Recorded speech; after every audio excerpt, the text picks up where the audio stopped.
하나님의 놀라운 은혜, 하나님의 놀라운 은혜, 하나님의 놀라운 은혜. 하나님의 놀라운 은혜. 우리의 삶은 서바이벌이 아니고 리바이벌입니다. 날마다 새로워지고 솟게 되고 날마다 넘게 되고 변화되고, 그죠? 날마다 새로워져. 어제보다 오늘이 더 나은 삶을 살아야 되고 거듭나고 주님을 닮아가고 제자로운 삶을 살아야 돼요. 요즘 매스컴에 보니까 마민중앙교회하고 JMS하고 들어보셨어요? 예, 난리입니다. 그래서 정말 전도가 힘든데 더 전도 길이 막혔어요. 좀 많은 사람들이 예수님 시대에도 마찬가지인데 이 표적, 이적 이런 것들만 따르고요. 그래서 정작 예수님께서 십자가에 죽으실 때 예수님 곁에는 없었잖아요. 아무도.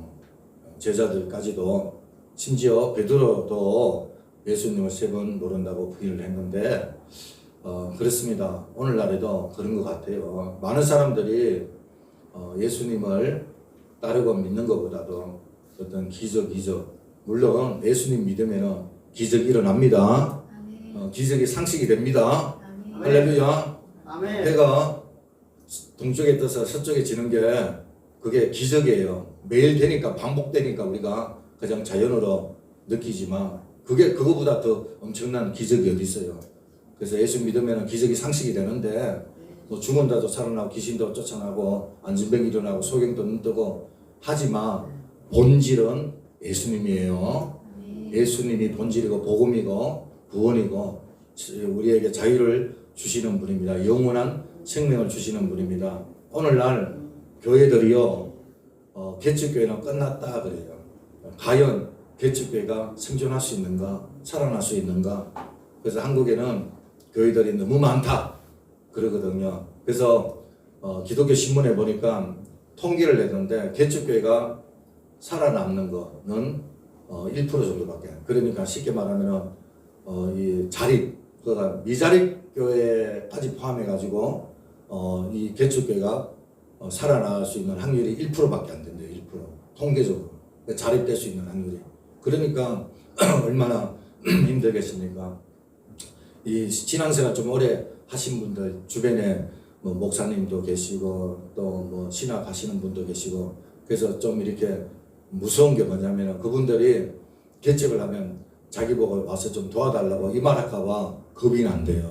사실 이렇게 개척교회에서 신앙생활을 한다는 게 많은 부담이 되는 거는 사실이잖아요. 모든 것이 다 오픈되어 또 헌신해야 되고 그렇기 때문에 큰 교회에서 좀 이렇게 되어진 교회에서 자연스럽게 은혜 받으면서 신앙생활을 하려고 하지, 내가 무리하면서 내 삶도 피곤하고 고단데 헌신적으로 이렇게 개척교회를 섬기려고 하지 않아요. 전에는 이렇게 아파트 입주하면은 많은 사람들이 구경 삼아 또 설교도 들어보고 교회도 또 이사 왔으니까 선택하기 위해서 그렇게 다니고 그랬는데 요즘에는 전혀 이 온라인 예배가 있기 때문에, 그리고 교회를 잘 또 옮기려고 하지 않고 또 성도들이 10만 명, 1000만 명에서 지금 뭐 거의 600만 원으로 많이 줄었기 때문에 계속적으로 이제 마이너스 성장을 하고 있잖아요.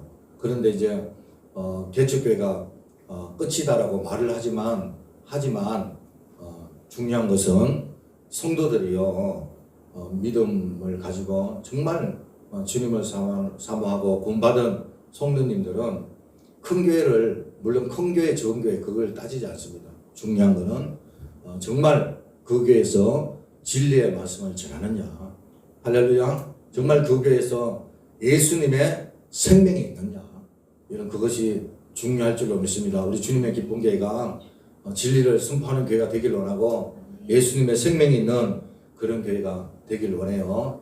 필립 야시라는 유명한 분이 있는데 이분이 이 책에 보면은 하나님의 놀라운 은혜라는 이 책이 있는데 그게 다음과 같은 내용이 있습니다. 영국의 비교 종교 협회에서 이제 전 세계 전문가들을 초청을 해가지고 이 기독교가 과연 독특한 것이 뭐가 있을까, 그거에 대해서 토론을 하게 됐습니다. 그래서 그들은 여러 가지 답을 제시를 하면서 하나씩 지어 나갔는데 성육신, 그러니까 하나님께서 신이 인간의 모습으로 나타나는 것, 그것은 기독교만 있는 것이 아니라 다른 종교에도 있다. 그럼 부활, 뭐 죽은 자가 환생한다는 거, 이거 불교에도 있지 않느냐, 이런저런 이야기를 하고 토론을 하고 있는데, 마침 C.S. 루이스라는 유명한 교수가 자기 방을 찾다가 그만 이 방에 들어왔어요. 근데 알고 보니까 다른 교수가 여러 있다 보니까 친근하게, 여러분 뭘 그렇게 열심히 토론을 하십니까? 토론 주제가 무엇입니까? 묻습니다. 그의 질문에 동료들이 말합니다. 전 세계 종교 중 기독교만이 기여할 수 있는 바를 찾고 있습니다. 루이스가 그렇게 뭐 그런 거 가지고 고민하고 토론합니까? 그렇게 쉬운 걸 가지고 시간을 끕니까? 그건 바로 은혜지요. 은혜. 이렇게 말을 합니다. 얼마 동안 토론을 계속한 끝에 참석자들은 같은 결론을 내릴 수밖에 없었다고 합니다.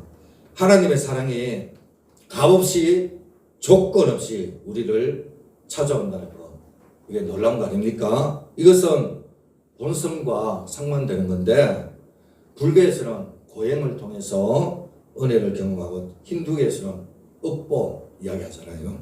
그리고 유대교에서는 언약, 이스라엘 법전에는 하여튼 이 모든 것은 노력으로 받는 것으로 그렇게 제시를 하고 있단 말이에요. 그런데 감히 하나님의 사랑을 무조건적으로 받는 것은 기독교밖에 없는 거예요. 내가 어떤 모양이든지 죄인이든지 정말 형편없는 사람이든지 상관이 없이 누구에게나 하나님의 은혜가 임한다, 이 말입니다. 그렇습니다. 이 땅에 많은 종교가 있지만 은혜에 대해서 보여주는 것은 오직 기독교밖에 없습니다. 이런 이론이 아니라 실존입니다. 우리가 지난 시간에 하나님께 우리에게 베풀어 주신 가장 놀라운 은혜는 우리를 사랑하사 독생자를 보내사 우리를 구원하신 은혜, 그것이 가장 크고 놀라운 은혜라고요 생각을 했고, 오늘은 두 번째로 하나님의 크고 놀라운 은혜는 무엇이냐? 그것은 바로 예수님을 보내주셔서 목자의 마음으로 우리를 대해주신다는 겁니다. 우리 본문 한번 다 같이 읽어볼까요? 시작. 예수께서 모든 도시와 마을에 도로다니사 그대단에서 가르치시며 천국복음을 전하시며 모든 병과 모든 약한 것을 고치시니 우리를 보시고 불쌍히 여기시니 이는 그들이 목 잡는 양과 같이 고생하며 기진함이니라. 36절에 보니까 예수님께서 무리를 보실 때 불쌍히 보셨다라고 말을 합니다. 이 불쌍이라는 말은 언어로 보면은요, 창자가 끊어지는 고통입니다. 창자가 끊어지는 고통. 그러니까 이 하나님께서 인류를 바라볼 때 이 창자가 끊어지는 고통으로 불쌍히 여기는, 애타는 마음, 긍휼히 여기는 마음으로 바라봤다라는 겁니다. 우리 주님은 우리의 모습을 보고요 불쌍히 여겼었다 그랬는데, 그러면 왜 우리를 주님께서 불쌍히 여겼습니까? 36절 하반절에 보니까 이는 그들이 뭐가 없는, 목자 없는 양과 같이 고생하며 기절함이니라.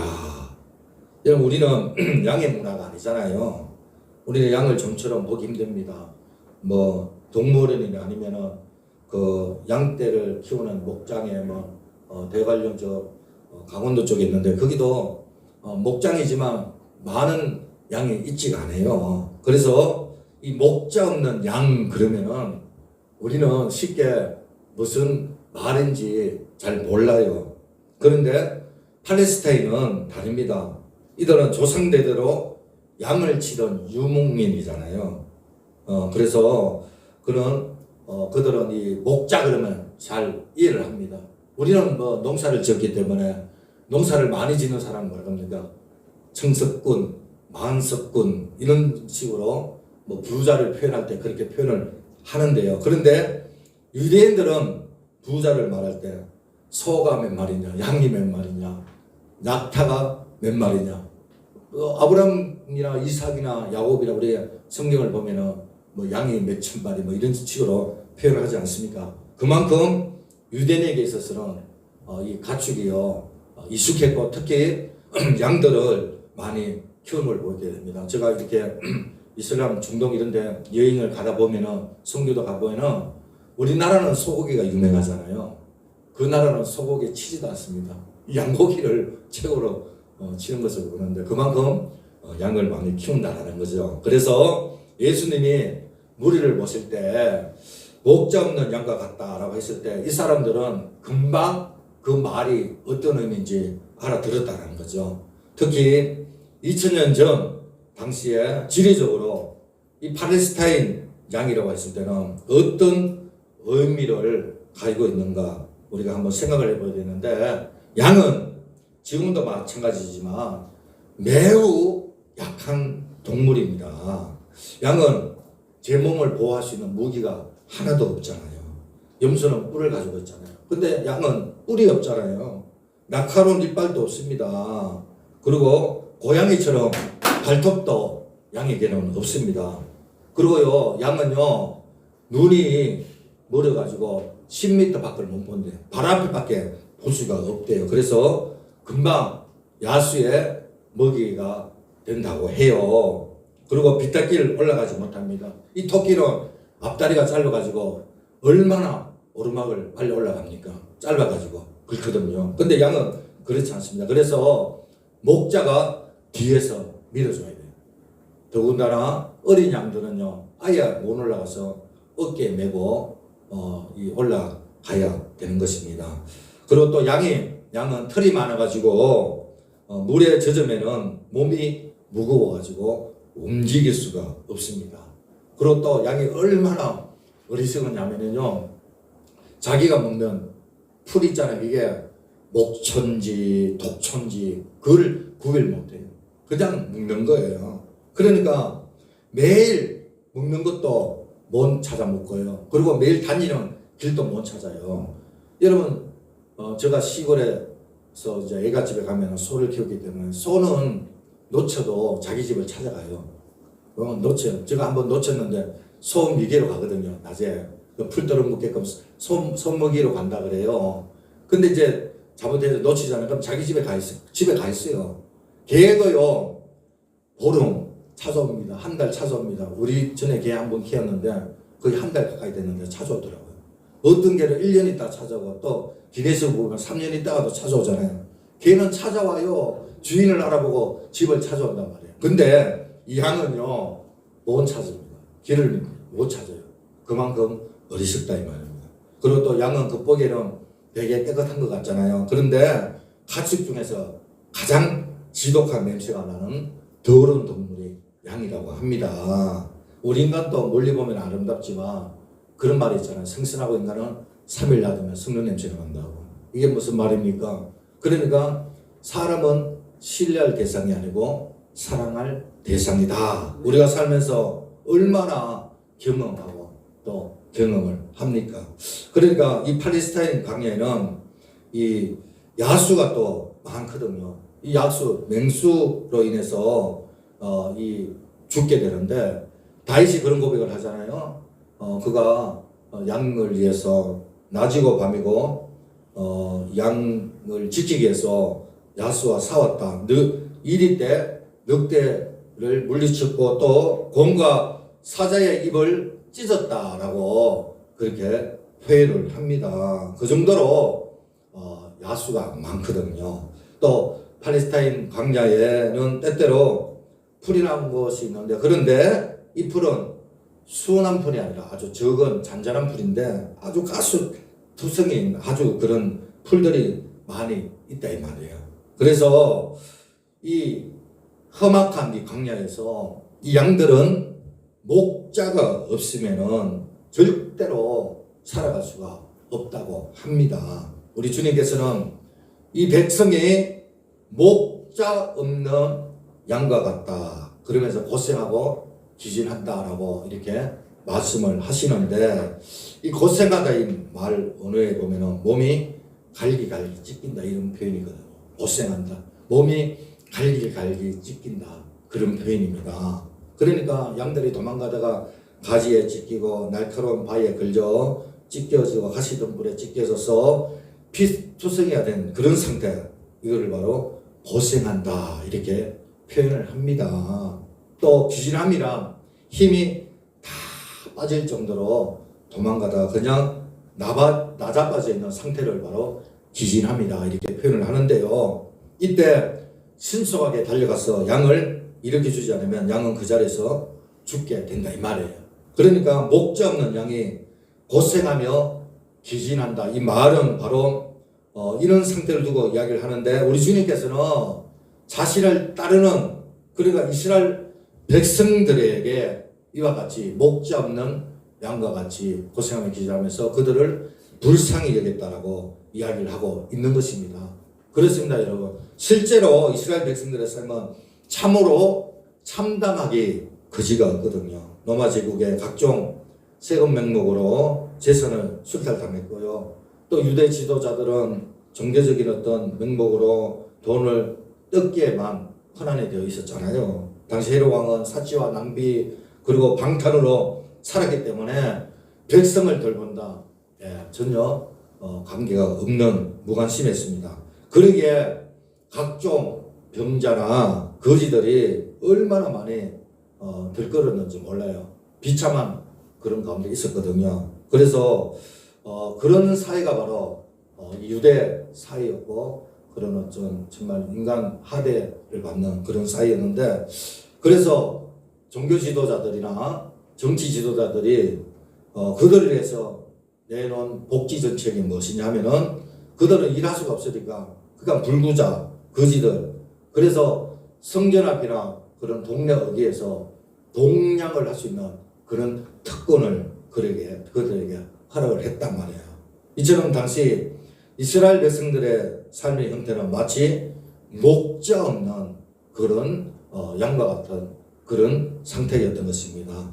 오늘 우리가 살아가는 삶의 자리도 어쩌면은 정말 목자가 없는 그런 양처럼 그렇게 살아가는 그런 모습이 아닐까 그렇게 생각을 합니다. 어둠 세력에 노출되어 있고요.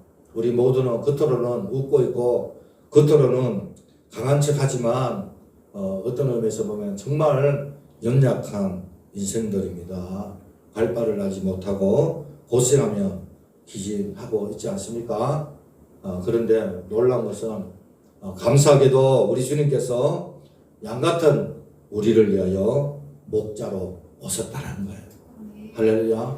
우리 주님께서 여러분을 위해서, 여러분 한 사람 한 사람을 위해서 목자로 오셨다는 거예요. 여러분, 목자로 오신 주님께서 이 같은 우리 인생길을 보시고 우리 인생을 보시고 우리를 긍휼히 여기시고 불쌍히 여기신다는 것을 믿으시길 바랍니다. 복음서에 보면 어느 날 한 문둥병자가 예수님께 나옵니다. 그는 예수님께 꿇었도록 간구합니다. 원하시면 저를 깨끗하게 할 수 있습니다. 그러면서 간구를 하잖아요. 예수님은 그를 보고 불쌍히 여깁니다. 그리고 손을 내밀어 이 더러운 문둥병자의 몸에 손을 댑니다. 내가 원하노니 깨끗함을 받아라. 할렐루야. 예수님은 문둥병자의 불쌍함을 보셨단 말이에요. 그래서 남들은 가까이 가기, 손대기 꺼려하는 그 문둥병자의 손을 대시면서 깨끗함을 받아라 그렇게 말씀하시고 건져 주신 것을 보게 됩니다. 또 다른 날 예수님이 길 갈 때 이 앞을 못 보는 소경 두 사람이 예수님이 오신다는 소문을 듣고 외칩니다. 다윗의 자손이여 우리를 불쌍히 여겨 주옵소서. 다윗의 자손이여 우리를 불쌍히 여기소서라고 소리를 지릅니다. 이들이 하도 외치니까 옆에 있던 사람들이 시끄럽다고 잠잠하라고 왜 그렇게 난리냐고 그렇게 꾸짖습니다. 야단을 칩니다. 그럼에도 불구하고 이들은 다시 더 소리를 내면서 다윗의 자손이요 우리를 좀 불쌍히 여겨달라고 이렇게 예언하며 외치잖아요. 예수님은 가시던 길을 멈추시고 너에게 무엇을 하길 원하느냐 주여 우리가 눈뜨기를 원하나이다. 그랬을 때 예수님은 그들을 불쌍히 여기사 그들의 눈을 뜨게 해 주신 줄로 믿습니다.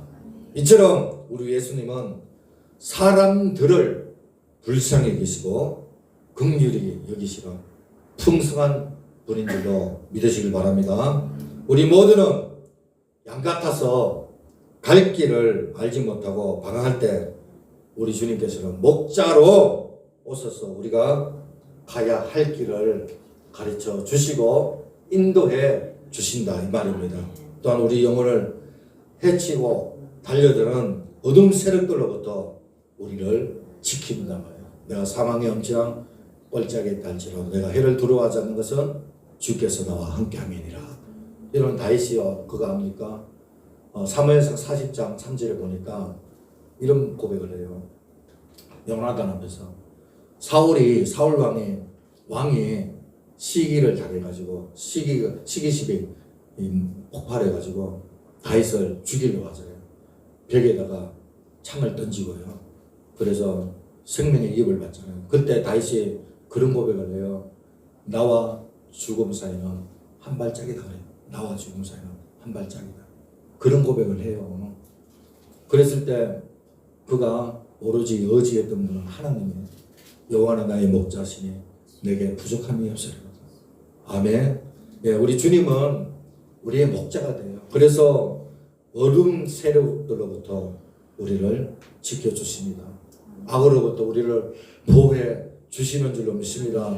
우리 인생길에 가파른 언덕길에 오를 때 우리 주님께서는 우리를 뒤에서 올라가도록 밀어주시고요. 우리는 본시 문둥병자처럼 죄로 얼룩져 있지만 우리 주님께서 우리 죄를 사해 주시고 영적으로 속용됐던 우리에게 한이 볼 수 있는 길을 열어 주시는 줄로 믿습니다.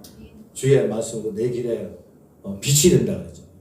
믿습니까? 네. 인도해 주시고 함께 하시고 도와 주시는 것입니다. 우리를 긍휼히 사 죄로 죽을 수밖에 없는데 새로운 생명을 주시는 놀라운 분이다 이 말이겠습니다. 예수님께서 사도를 통해서 디도서 3장 5절에 이런 말씀이 있습니다. 우리 한번 읽어볼까요? 시작. 우리를 구원하시라. 우리가 행한 바 의로운 행위로 말미암지 않고 오직 그의 긍휼하심을 따라 중생의 시심과 성령의 새롭게 하심으로 하셨나니. 예. 그분의 긍휼하심 때문에 우리가 거듭나고 그분의 자녀가 된 것, 그분의 자비하심, 그분의 불쌍해김, 그것 때문에 우리가 이 자리에 나갔고 하나님의 자녀가 된 줄로 믿습니다. 아멘. 여러분 우리가 이 주님의 자녀가 된다는 것, 우리 주님께서 예루살렘 산들 위로 달려오시는데 신랑을 해서 춤을 추는 정말 신랑을 기다리는 신부를 향해 우리 주님께서 달려오신다는 여러분 그 생각을 한번 하시기 바랍니다. 우리 주님은요 여러분을 긍휼히 계십니다. 여러분을 불쌍히 계십니다. 여러분 주님의 자비 때문에 우리가 주님의 자녀가 된 줄로 믿습니다. 그래서 성령께서 우리를 날로 새롭게 하시고 우리가 이 마음이 새로워지고 이 마음이 기쁨이 넘치는 줄로 믿습니다. 헨리 나우에라고 가톨릭 사제가 계시는데 이분이 원래 네덜란드 출신이에요. 예일대학교에서 10년간 학생을 가르쳤고요. 그 나중에 이제 남미에 가서 빈민들을 해서 살려고 했는데 이게 하나님 뜻이 아니구나 해서 다시 미국에 가서 노틀담 대학교에서 그리고 마지막에는 하버드 대학에서 이제 학생들을 가르쳤는데 그가 1996년도에 이제 죽게 되는데 돌아가시는데 1985년도에 10년 전에 하버드 대학 교수직을 내려놓고 프랑스 그 있는 그 정신지체 그러니까 네이 캐나다 미국에 그 있는 그 파리에서 정치 자체 거기에 1년 있다가 이제 파리로 넘어가서 네이크 공동체로 가서 이제 그가 돌아가서 소천하시기 전까지 이제 한 사람을 섬깁니다. 그분이 25살 아담이라는 청년을 섬기는데 이 아담은 정신적으로 육체적으로 장애를 안고 있는 아주 중적 장애입니다. 말도 제대로 못하고 걷지도 제대로 못하고요. 옷도 자기 혼자 입지도 못해요. 그래서 정신적으로 심한 장애를 앓고 있었기 때문에 자기를 돌봐주는 사람이 누구인지 세계적인 석학이라는 것도 알리가 만무하지 않습니까? 그런 사람이 왜 자기에게 정성을 쏟고 있는지 그는 몰랐습니다. 그럼에도 불구하고 나우엘 박사는 개의치 않고 그를 묵묵히 돌봤다고 해요. 매일 아침이면 일어나서 그의 얼굴을 닦고 이빨도 닦아주고 그리고 또 얼굴도 이 수건으로 닦아주고 머리도 빗고 옷도 입히고 그리고 식사 시간 되면은 떨리는 그 손을 잡아가지고 입으로 이렇게 숟가락을 여줬다고 해요. 근데 이런 가정들이 음식물이 흘리지 않도록 이런 시간들이 거의 2시간에서 3시간 정도 걸린다고 합니다. 이렇게 꼬박 매일 하루도 걸리지 않고 그분이 돌아가실 때까지 오로지 한 사람 청년을 위해서 그렇게 헌신을 했다고 합니다. 그래서 어느 날 필립 아저씨가 그분을 찾아왔는데 박사님은 해야 할 일도 많고 아직도 많은데 이분이 이 나누엘 박사님이 영적 삶에 대한 저서를 한 40여 권 썼거든요. 그게 전부 다 베스트셀러입니다. 그만큼 할 일도 많고 그런 유명한 분인데 왜 저런 친구를 위해서 이게 시간을 낭비하냐고 이렇게 물었단 말이에요. 그랬을 때 이 나우엘 박사는 이런 대답을 합니다. 내가 여기 와서 이 젊은이를 돕는 것은 젊은이를 위해서가 아니라 나를 위해서 하는 것입니다. 나는 이것을 통하여 유익을 얻고 있습니다. 이 아담을 통하여 진정으로 사랑한다는 것이 무엇인가를 알 수 있고 어떻게 하면은 사랑할 수 있는가 배울 수 있고 또 영적으로 심한 장애를 안고 있는 우리를 하나님께서 어떻게 사랑하는가를 알고 있기 때문에 깨닫고 있기 때문에 그래서 나는 이 일을 기쁘게 감당하고 있다라고 그렇게 고백을 했다고 합니다. 그렇습니다. 우리는 다 영적으로 심한 장애를 앓고 있습니다. 이 아담이라는 청년 한번 생각해 보시길 바랍니다. 자기를 위하여 아침 저녁으로 수고하고 정말 자기를 위해서 헌신하는 이 나누엘 박사 이 세계적인 석학 그가 알 수 없다 이 말이에요. 아무리 정성을 쏟고 헌신을 해도 그 청년은 고마운 줄 몰라요. 그가 할 줄 아는 거는 기분이 나쁘면은요 개성을 지르고 발작을 하는 그 일밖에 할 줄 모르는 거예요.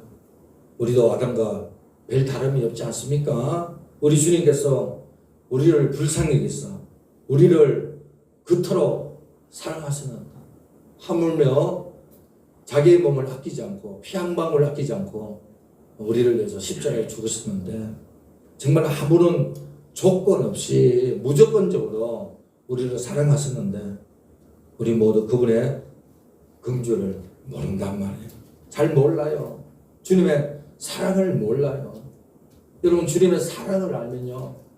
저 어제 정말 이송래 수사님 잠깐하고 찬양을 들으면서 한 2시간 동안 얼마나 눈물이 나는지 주님 앞에 서 있다라는 거 주님을 부를 수 있다라는 거 정말 내가 주님을 안다는 주님이 내 곁에 오시고 내가 주님께서 나를 사랑한다는 그 사실 하나 할렐루야 그 사실 하나 때문에 눈물이 나고요.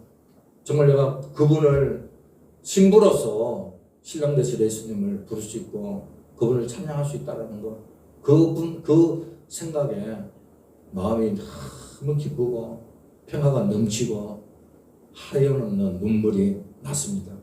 하나님께서 우리 한 사람을 사랑하십니다. 오늘 여러분들이 예배당에 교회에 온 것 같지만 주님께서 여러분을 사랑하셔서 이곳에 인도하신 줄로 믿습니다. 긍휼한 마음으로 정말 하나님은 여러분을 사랑합니다. 그런 하나님께서요 여러분에게 원하는 게 있어요. 뭐인 줄 아십니까? 하나님이 그런 말씀을 하시잖아요. 내가 거룩하니 너희도 거룩하라 그러잖아요. 그러니까 내가 너희에게 긍휼을 베풀었으니까 너희들도 긍휼을 베풀어. 다른 사람들을, 이웃을 불쌍한 마음을 가지고 살아라. 그렇게 말씀을 하십니다. 에베소서 4장 35절 볼까요? 시작. 서로 친절하게 하며 불쌍히 여기며 서로 용서하기를 하나님이 그리스도 안에서 너희를 용서하신 것이 하라. 그래서 서로 친절하게 그리고 불쌍히 여기면서 살아라고 이야기를 하고 있습니다. 빌립보서 3장 8절에 마지막으로 말하노니 너희가 다 마음을 같이하여 동정하며 형제를 사랑하며 불쌍히 여기며 겸손하며. 하나님께서 우리가 초월적인 능력을 이 땅에 행하는 것을 원치 않습니다. 하나님이 원하는 것은 우리가 바로 이 불쌍히 여기는 이 마음, 할렐루야, 이 마음을 가지고 살기를 원하는 거예요. 여러분 우리가 뭐 기도해가지고 능력을 받아가지고 뭐 이 산을 저 산으로 건너가고 뭐 죽은 자를 살리고 뭐 그걸 원치 않아요. 초원적인 능력 뭐 여러분 그런 걸 원치 않습니다. 여러분 우리에게 원하는 것은 사랑하는 마음, 불쌍히 여기는 마음, 긍휼히 여기는 마음인 줄로 믿습니다. 우리 주님께서 산상수훈에서 천국 백성들이 가질 성품 중에서 하나가 있는데 그게 뭐냐? 긍휼히 여기는 그런 마음이다. 그래서 긍휼히 여긴 자는 긍휼히 여김을 받을 것이다 라고 말씀하십니다. 여러분 하나님 우리에게 지금도 내가 긍휼한 마음을 가지고 살아가기를 원하는 줄로 믿습니다. 서로 여러분 불쌍히, 여러분 그렇잖아요. 이 부부가 사는데 여러분 불쌍히 여기는 마음이 없다면 그것이 어떻게 부부라고 할 수가 있어요? 어떻게 가정이라고 할 수가 있겠습니까? 여러분 정말 내가 누군가를 위해서 기도하고 내가 누군가를 위해서 눈물 흘릴 수 있는 것은 그 사람을 불쌍히 여기는 마음이기 때문에 기도하는 거 아니겠습니까? 그 사람을 위해서 눈물 흘리는 거 아니겠습니까? 그 사람의 아픔을 같이 공유할 수 있는 거 아니겠습니까? 여러분 남편이요 가장으로서 정말 회사가 힘들고 곧 쓰러지는 그 회사를 붙잡고 몸부림치는 그런 가운데서 가장의 역할을 하려고 그러고 또 아내는 아내로서 역할을 최선을 다해서 하는데 만약에 서로 불쌍히 여기는 마음이 없다고 한번 생각해 보세요. 그게 하숙집보다 못하지 않습니까? 이것도 마찬가지, 우리 지인들도 서로 친구들도 마찬가지고 우리 직장의 동료도 마찬가지고 우리가 살아가는 만나는 모든 사람들 마찬가지입니다. 우리가 여러분 서로 불쌍히 여기고 섬기고 긍휼히 여기는 마음이 없다면 그것이 어떻게 삶의 터전이 되고 또 직장이 될 수가 있고 여러분 그것이 어떻게 우리가 살아가는 행복이라고 말할 수가 있겠냐 이 말입니다. 누가복음 10장에 보니까 예수님께서 그런 비유를 해요. 어떤 사람이 예루살렘에서 이 여리고로 가다가 그만 강도를 만나가지고 옷도 다 뺏기고 찢기고 그리고 죽게 됐지 않습니까? 마치 어떤 제사장이 지나가는데 그 강도 만난 자를 보고 그냥 피해서 갑니다. 좀 있다가 네 사람도 갑니다. 그런데 그 네 사람도 강도 만난 사람 피해서 가잖아요. 그런데 사마리아 사람은 그 사람을 보고는 불쌍히 여기면서 상처 올리브 기름을 바르고 또 포도주를 붓고 사매고 또 자기 짐승에 태워가지고 여관으로 데려가서 돌보지 않습니까? 이튿날 아침 떠나면서 여관 주인에게 200드럼은 돈을 주면서요. 이 사람을 잘 돌봐라. 만약에 치료비가 더 들면 내가 다시 돌아올 텐데 그때 돈을 주겠다 그러면서 부탁을 하면서 갑니다. 여기 여러분 강도 만난 자를 보고 그냥 지나쳤던 제사장 누굽니까? 제사 드리던 예배의 제사 드리는 책임자예요. 여러분 그런데 그 사람은 그냥 갔단 말이에요. 여러분 레위인은 누굽니까? 구별된 사람이잖아요. 모든 성전의 성물을 관리하는 사람이지 않습니까? 그런데 그들은 종교식을 기계적으로 행했던 사람이잖아요. 근데 여러분 이 사마리아 이방인이잖아요. 근데 그는 그를 보고 불쌍히 여겼다. 그는 그 안에 애타는 마음, 그 마음이 가득했기 때문에 강도 만난 사람을 치료해주고 돌봐준 줄로 믿습니다. 여러분 그렇습니다. 누가 강도 만난 이웃이 되겠느냐? 주님이 묻습니다. 너도 가서 그렇게 하라고 말씀하십니다. 여러분 우리가 보이는 형제도 사랑하지 않고 어떻게 보이지 않는 하나님을 사랑한다고 말할 수가 있겠습니까? 여러분 우리가 불쌍히 여기는 마음, 우리가 여러분 주님이잖아요. 여러분 우리가 불쌍히 여기는 이 마음을 가질 때 상대방이 주님을 만나는 거예요. 주님을 경험하게 되는 거예요. 주님의 사랑을 경험하게 되는 줄로 믿으시길 바랍니다.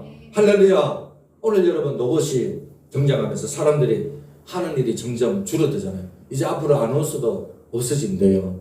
판사도 없어진대요. 다 판결이 다 로봇으로 하고요. 다 AI로 합니다.